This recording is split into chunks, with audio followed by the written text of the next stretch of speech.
Hi, and welcome to the Culture Beats podcast. My guest today is author Seth Panitch. Seth, how are you? I'm doing fabulous today. How are you, Chris? Great to have Good. you on. Yeah. Nice to be Yeah. here. Yeah. So I understand you're a screenwriter and playwright turned novelist. Is that right? Yeah, and you can add professor into that as well. I Professor. had the MFA acting program at the University of Alabama, and I've done a few independent films. I used to do a little Hmm. screenwriting when I was in Los Angeles, but mostly plays in New York. Although Hmm. one of my plays, I've done some work as a theater director in Havana, Cuba, and I've had one of my plays done down there as well. And I actually went into theater as an actor. One of the reasons I did, Chris, is because I thought it would help my fiction writing. One of the billion majors that I went through in college was creative writing, when I was trying to do anything but theater. And so I thought, well, do a little more acting, that'll help my writing. And then all these doors opened for me, and I just went through them. And woke up around COVID saying, there's one door I never went into, and I'd like to try it. And so that's why I've transitioned to fiction. Wow. So your novel is called Antique, right? Correct. Yeah. Can you kind of tell the listeners and viewers a Sure. little bit about it? Yeah. Sure. So anybody who's watched, and you don't have to have watched Antiques Roadshow to enjoy it, because I give you enough of it that you can figure it out. But anybody who's watched that show, have you ever seen it before? I have, and I Yeah. actually years ago I used to be a reporter for a newspaper, and I interviewed one of the I don't remember his name, but this was like in the 2000s, like the aughts.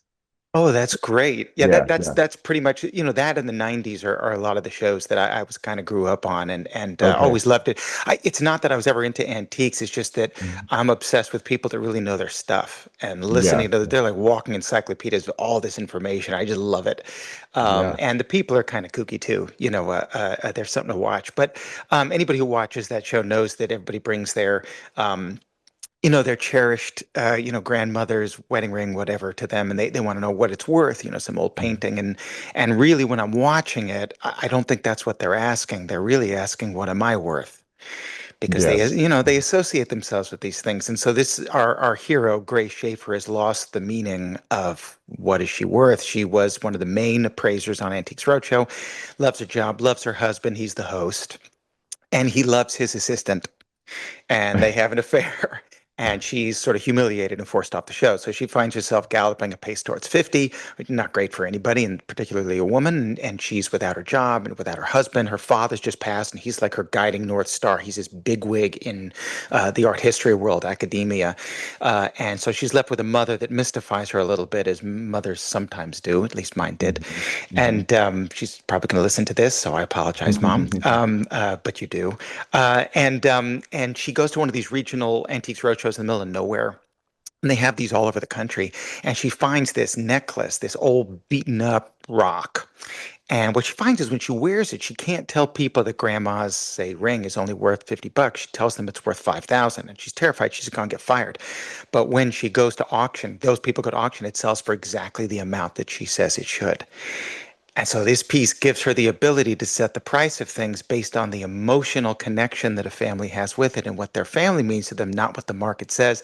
That makes her famous again, puts her right back on Antiques Roadshow and on the trail for her holy grail, which is a painting that's been lost for about 120 years. And it was a way she communicated with her father. So it's a way to talk to him as well.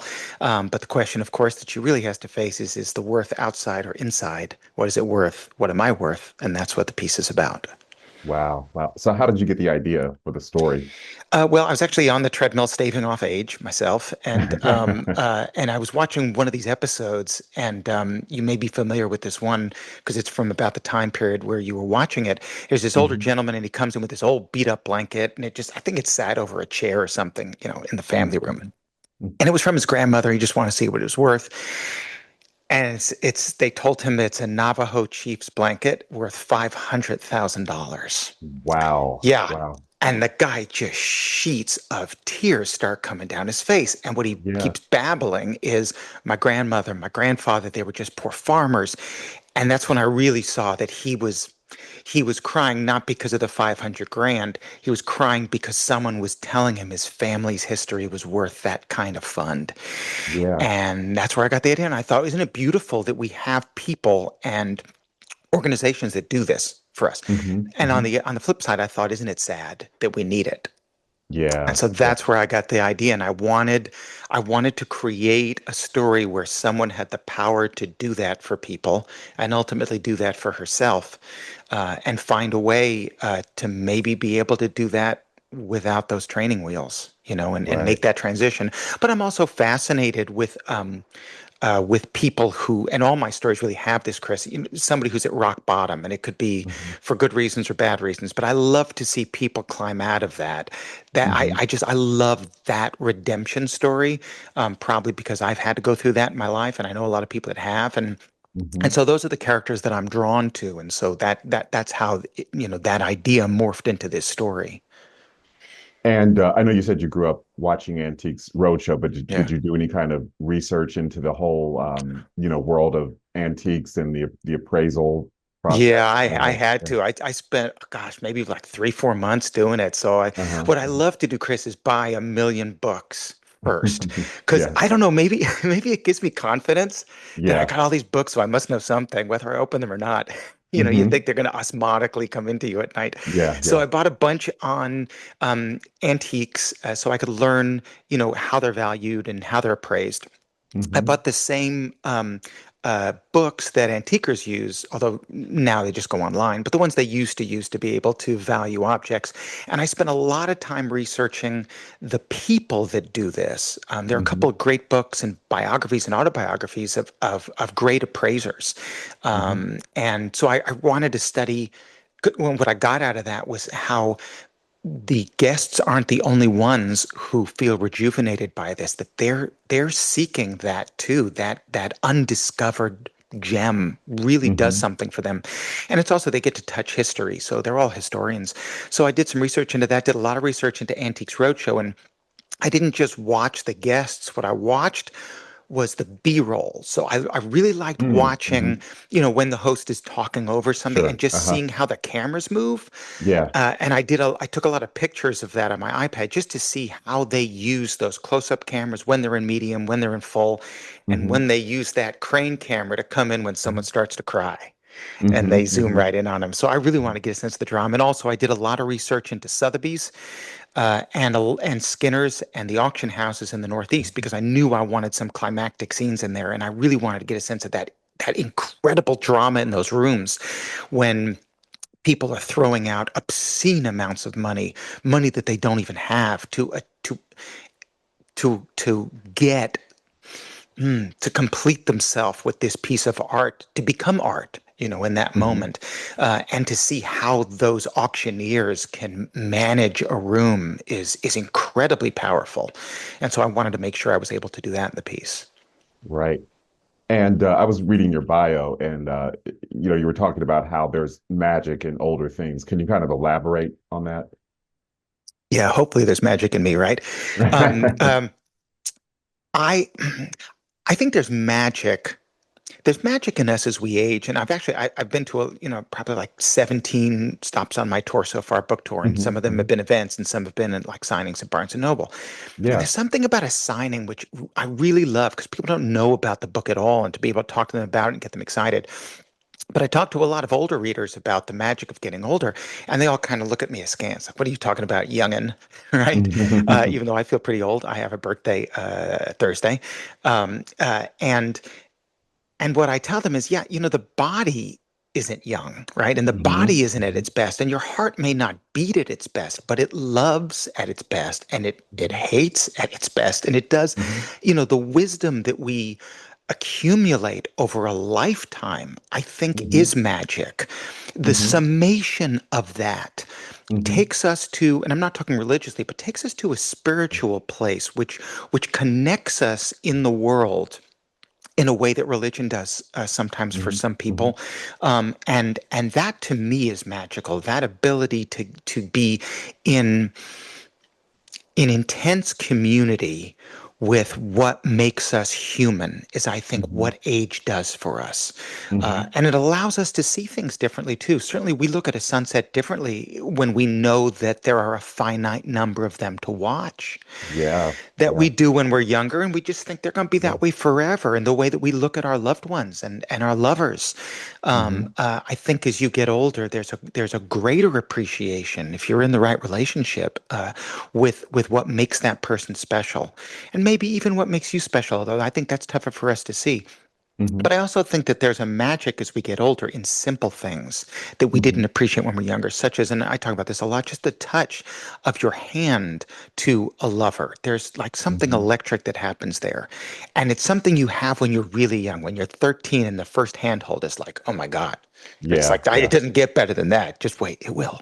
But, that moment, and I think we lose that. We become calloused to it because it becomes usual to us, which is sad because it's not. And I Yeah. think that age reawakens that magic in simple things. Hmm.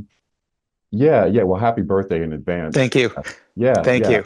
And I happen to be, I don't know if it, we're both writers. I don't know if it's because we're writers. I'm a very nostalgic person, but I also think Hmm. it's because I'm Generation X, and the generation I grew up in, there was a lot to be nostalgic about. There was like very Yeah. distinct culture in the 70s, 80s, and even Yeah. somewhat in the 90s. Yeah. But I personally, and maybe it's just the nature of getting older, it seems like society is ahistorical now. Like one of the things I do is I go and volunteer and speak at schools about careers, and I will mention Hmm. someone that I think is just, a household name that Hmm. anyone of any generation will know. Like, I'll say I was partly inspired to get into journalism because of Oprah, and the kids will say, Yeah. "Who's Oprah?" Because she's not in everybody's Yeah. living room the way she was Right. when, in the Right. 80s when her talk show was on the air. So do you find that Yeah. it's this weird paradox where all of history is at our fingertips, but Yeah. Nobody younger looks at people, it. yeah, Yeah. yeah, exactly. Yeah, and I have a really good sense. No, I don't. That's a lie. I think I have a good sense of youth because I teach them. But Uh-huh, obviously, uh-huh. I'm seeing the tip of the iceberg. I'm just seeing them for a couple hours a week, so I don't really know what they're Yeah, getting yeah. into. But I see them in class, and because I teach acting, I see a lot of their personality in that class. And I'm from the same generation you are. Okay. Uh-huh. I was born in '68, so Uh-huh. I was weaned on the '70s and the '80s and the Yeah, '90s, yeah. and what I've noticed is that. And and I'm very fortunate, Chris, because a lot of my actors, when I inspire them, hopefully, to go look back at somebody, it's like, don't look at the Hmm. person that's doing it now. Look at the person you respect that's doing it now that stole it from the original, right? Go, Yeah, yeah. can you get back to the OG? Yeah, So, yeah. I'll send them back to like Olivier and Gielgud and Hmm. and Hmm. and like Robeson. I'll send them all the way Yeah, back. yeah. Uh-huh. So they understand what modern actors are doing better because modern actors, the best ones, all looked back at their history. I mean, the best people Yeah. do in everything that they do. So what I've noticed is that we, meaning our generation and the generation that's older than us, Hmm. have programmed these kids, not you and I, because we're writers, but have Yeah, programmed these kids and programmed society to respond to everything, right? yeah. This is sort of my hobby horse that I like to get on and whip. And it's like, businesses do this, please leave us a review. Well, they Hmm. never read that crap. They could care Yeah. less what you really think. They want you to think that you have skin in the game, so you're going to buy their stuff more often. Right. And they do this with these kids, and this has gotten into social media. And I see this all the time. And I'm sure you do too. I mean, I'm looking up stuff on, Coppola or like great directors, and I'm looking up something Hmm. from, say, Apocalypse Now or Godfather, whatever. And then I'll Hmm. see some what I like to call underwear jockeys, which is some guy sitting up at 3 a.m. in his underwear writing, I could have done that scene better. Yeah, It's yeah. like, because we've trained them to comment on everything, and that's what helps the algorithm and this and that. And the problem is they're commenting without any sort of substance behind it. Hmm. They're equating opinion with fact or Yeah. history. So they don't need history because they're already perfect. So a Hmm. lot of students go to college not to learn, but for someone to tell them that they're already learned. Yeah. And that's True. really unfortunate. And I'm battling against that as best I can. And not all of my students are open to that, but there are a lot that are.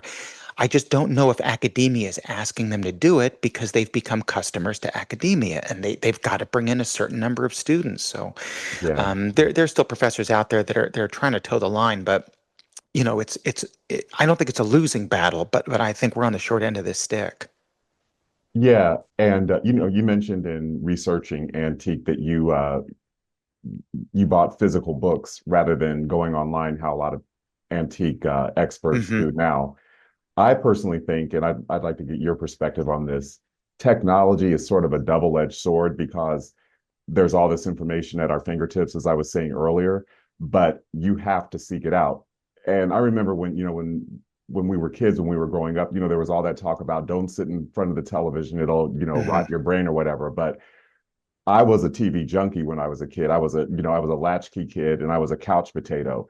And the upside of that was I learned history because there were all these old commercials on, like Time Life anthologies of Hmm. songs that were popular when my grandparents were my age. And The Wizard of Oz was not a contemporary movie when I was growing up. It was released in the 30s, but it came on TV every year at the same time. So Yeah. I knew stuff from my parents' generation and my grandparents' generation because of TV. Hmm. Now kids, they have streaming and they have access to all those old movies, but they have to seek them out. They're not broadcast. We don't have monoculture where everyone grows up with the same experience. Everyone is having their own individual curated Yeah. experience, much like Yeah. an antique Yeah. And it's a giant, expert. it's a giant hill of hay, right? It's a Uh-huh. huge hay pile. And Yeah. in there is all this great stuff. Yeah. But you've got to dig for it. And I think that because, we're trying to be trained to just go flip, flip, flip, flip, flip, right? I mean, that's how people Yeah. date, right? Flip, I don't like their nose, Swipe, right? I swipe, don't and like their yeah, yeah, nostril. It's like yeah. boom, boom, boom, boom. I'd never survive today in dating. So um, to have that patience to be able to dig a little deeper. Obviously, that's what art's about, right? Is digging a little deeper Yeah. is tough. It's a tough sell. Mhm. Um, I still think that when you actually put a young mind in front of something that has roots, Mhm.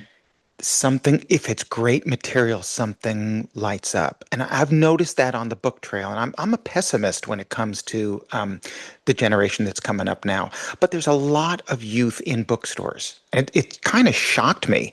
And they'll come Uh-huh. up, they come up to the desk because they want to see a famous writer. I try to convince them I'm Yeah. not a famous writer, but I'm that's nice anyways, right? But they want to meet a writer. So already they're kind of interested, like, what is a writer? Because Mhm. everything is AI and everything is generated. Yeah. So what is Yeah. actually somebody who's like working on a cave painting? What is that person? So they're Mhm. kind of fascinated in us.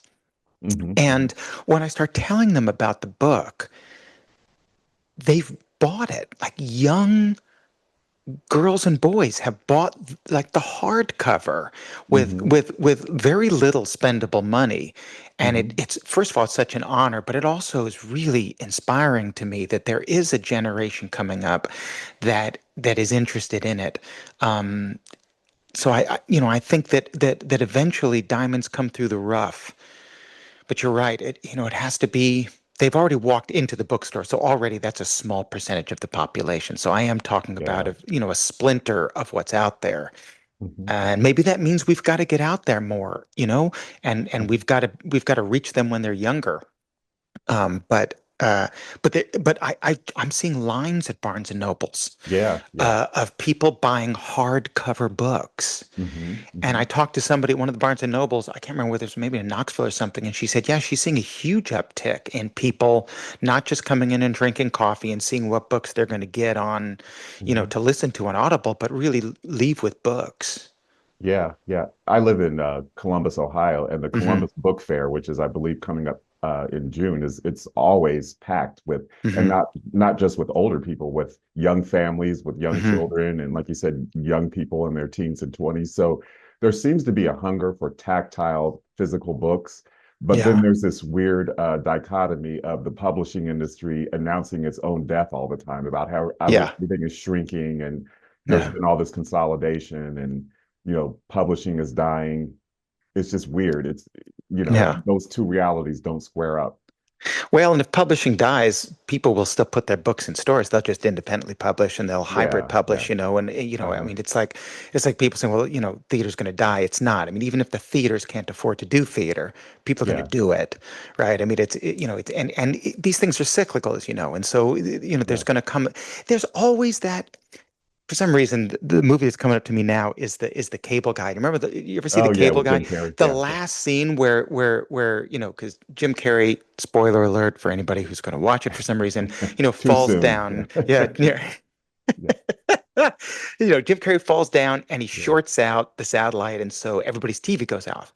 And I think it's like Ben Stiller who directed it. Finally turns to his Uh-huh. left and picks up a book and just sighs.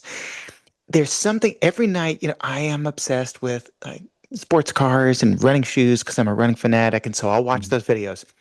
But when I put that down and just pick up a book at the end of the night, I can feel my blood pressure come down, Mhm. right? Mhm. I can just feel myself settle. And it's like a wave coming in and pulling you out into this calm ocean. Yeah. And everything just feels so much calmer and realer and better and sustainable.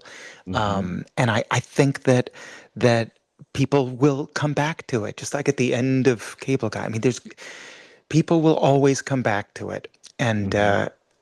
if there are any people around, if we don't Yeah. AI ourselves to Yeah. death, right? So Yeah. Yeah. Good point. Yeah.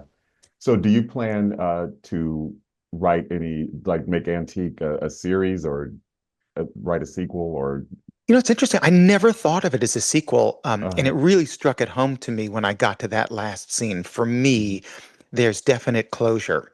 Mhm. Doesn't mean it's necessarily closed the ending, because it Mhm. does get a sense that something goes on from there. But I Mhm. got a real nice sense of closure for the character, which helped me because obviously when I write, I'm putting myself in that, not just the main character, but because I'm an actor, I like to act out the roles, and I really do feel them as I write them. And that's Yeah. one of the most enjoyable aspects of it to me. But I will say that I'm still in that world of magic. And the second book that I've written, which I'm working out with my agent now, I'm just waiting on some notes for him, and I'll finish. Mhm. I like to do like 7 and 9 drafts before Oh we wow. try to go to market. So, and we'll go to market probably in September. So I probably have Uh-huh. a draft and a polish.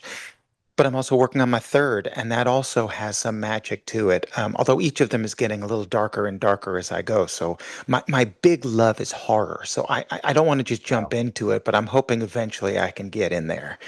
Yeah. But Yeah. that'll come. So yeah, I mean, it is again a story. The second piece is called Harmony, and it's about a down on his luck musician who's almost made it and didn't quite in Mhm. the Greenwich Village scene, and he discovers this old cassette tape, and on it is this lost demo from what I think is the most famous rock star of the '60s, and it's not just a demo; it's like the voice is talking to him, and the voice is coming back. That person's coming back to write one last song, and this guy gets to write with him and write his own career back on track and write his marriage back on track, and it's called Harmony. So there's Wow. there's magic in that piece as well, and the third piece has a lot of dark magic in it. So people who read Antique who like it will see Mhm. forms of it in the next pieces. The same themes, it sounds Yeah, like. yeah, Yeah. When yeah, you say, just out of curiosity, and you don't have to reveal it, when you say the most famous rock star of the 60s, is it an actual person or some yeah. a fictional rock? No, Okay. it's a real person. Okay. It's a Okay. real I person. sounds like you want to kind of keep the suspense and not say who it is, which Yeah, is I'm trying perfectly to keep fine. the suspense, and yeah. But anybody who knows 1960s rock and roll, Uh-huh. is who really knows it is going to know it in the first scene. Right, right. Those who sort of know it are going to know it by page like 45 to 50. So I don't, Okay. I don't, I don't keep it hidden forever. Yeah. And people who have no clue who this person is going Yeah. to know it at the end. Yeah. It's Yeah, really interesting how a lot of young people they know classic rock, but they don't necessarily know, the 80s or 90s, but they know, the Beatles and yeah. people from, from the classic rock era. Yeah, I think those pieces that those mountain tops that just stand Hmm. above, like the Stones and the Uh-huh. Who and that sort of thing, Yeah. Joplin and Hendrix. I think that stuff's always going to be around. Yeah. There's some stuff in the '80s that I hope survives, but I'm a huge Prince fan. I hope yeah, so. yeah, Yeah. and Yeah. well, I think because Prince is so steeped in the '60s with the way that Yeah. he Yeah. he revered Hendrix, I think that again, that's who he followed. But of course, he's following Robert Johnson as well. I mean, he's Sure. a blues Yeah. musician. So, Yeah. but I think that Prince will endure. He Yeah. really does span it, and I think there's a few in the '80s that might. I don't know if Wham will, but Well, but George I Michael was a brilliant yes, he songwriter. I think was. he's Yes, he underrated. was. Yeah. And Yeah. and I love Wham. And Yeah. and Yeah. and and specifically George Michael. Yeah. Yeah. So he'll endure in my house. Yeah, yeah. I was talking to a young man who was a millennial, and I don't know how the topic of Tina Turner came up, but he was like, I don't hear many people talking about her. I think her influence is going to die with my generation. I was like, I hope not, because she was a force of nature. But Yeah, yeah, yeah. I'd yeah, be shocked. I'd be yeah, shocked. She's a fire plug. yeah, yeah. So what's some of your advice for people who want to become both screenwriters and novelists? I mean, there's so many paths. There's the traditional path of Hmm. trying to get an agent. You mentioned self-publishing, which is, there's the stigma around self-publishing has kind of, reduced as the technology has gotten better and people Yeah. can, what is your advice for someone who wants to break into? Yeah. Unfortunately, I got a bunch of it. Uh-huh. In terms of fiction, I went traditional publishing route. I got myself an Hmm. agent and sold that Hmm. way. And there's real big positives on that. When you go in, when you meet somebody at a Barnes and Noble and you have something from Hachette, they're like Hmm. already you got your foot in the door. Yeah, And so people are already assume that it's a good book, credibility. whether it is or Yeah, it isn't. yeah. But they don't publicize debut authors. Hmm. I mean, they Hmm. put you on a list with all their other, and they have to, they have, 20 books releasing the day that mine released on February Hmm. 3rd, right? And Hmm. Ken Follett was on that list. So Wow. I'm Okay. buying Ken Follett, not Yeah. Seth Panitch. I mean, even me, right? I'm buying his book, not Uh-huh. mine. So it's very difficult to compete. And so you still have to do so much more work. And I think that traditional publishing lulls you into a false sense of security. And I Hmm. had never been this route before. I was a theater guy, so Hmm. I didn't know what to expect. And so I learned my lesson. Hmm. Those first 2 weeks were a spanking machine. And so I went and hired myself a publicist and really started contacting bookstores on my Hmm. own and getting out there. And again, Hmm. it's not the publisher's fault. They published my book, right? Yeah. They did Yeah. what they said. Yeah. Yeah. I'm the one that has to sell it. I think that, hybrid is a terrific way to go, Hmm. Hmm. because it's a little of both. Yeah. You don't see as much money, but you do get that. It's a little easier, I think, to get into book places, and stores. I th My personal belief is that it's easier to get a book published than it is to get a screenplay sold. I Yeah, I would assume so. You Yeah. know, I think that screenplays now are so fully based on pitching it in a single sentence, as a lot of books are Hmm. too, right? I mean, maybe Hmm. maybe for books we get two or three sentences. Yeah. But for films, especially if you're talking about Hollywood films, it has to be something that can have a star attached. It has to Hmm. be something that can make its money in the first weekend. Yeah. It has to. I Hmm. mean, there's so many financial constraints on a Hmm. film that Hmm. selling a screenplay, unless you know somebody, is. I mean, you might as well go to Vegas. You got better odds.